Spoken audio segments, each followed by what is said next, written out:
Répondre de manière satisfaisante aux attentats de Paris.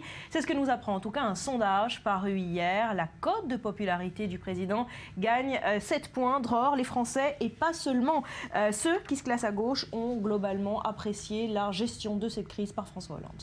Oui, les progrès dans l'indice de satisfaction des Français sont très nets. On va le voir tout de suite dans un premier sondage qui a été effectué il y a quelques jours.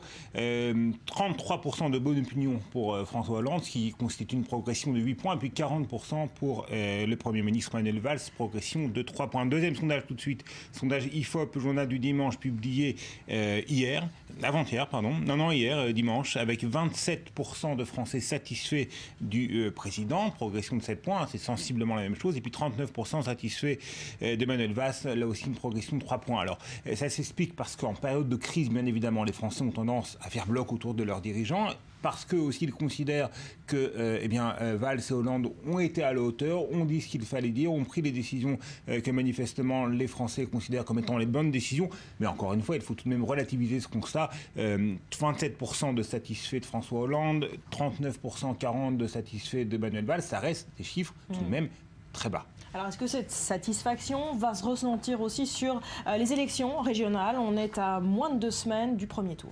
Oui, premier tour des élections régionales le 6 décembre prochain, et là-dessus on constate que ce mieux dans la satisfaction, dans l'indice de satisfaction du couple de l'exécutif, eh bien, ça ne fait pas vraiment ressentir en ce qui concerne les intentions de vote. On va le constater tout de suite dans un premier sondage, là au niveau national. Dans un premier temps, au niveau national, eh bien, les intentions de vote pour le Front National sont à 30%. Front National en tête, et pour les Républicains, la droite républicaine à 28%. Et là, il y a un transfert en fait d'intention de vote, puisque le FN est en progression de 2 points et les Républicains en baisse de 2 points. C'est tout à fait net, transfert, pas de vote, mais d'intention de vote. Et puis le PS est stable à 22%.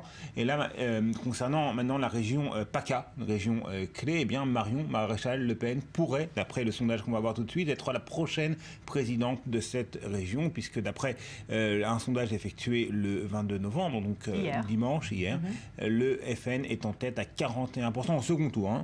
Intention de vote au second tour, FN en tête à 41%, ensuite la droite 34%, et puis la liste unie de gauche à 25%. Avant les attentats, Barbara, concernant cette région PACA, eh bien, le Front National et la droite républicaine étaient à égalité au second tour. Et là, très nettement, on constate que les attentats ont profité au Front National. Voilà, avec le perdant, évidemment, et la droite républicaine, en tout cas selon les intentions de vote. Merci, Dror.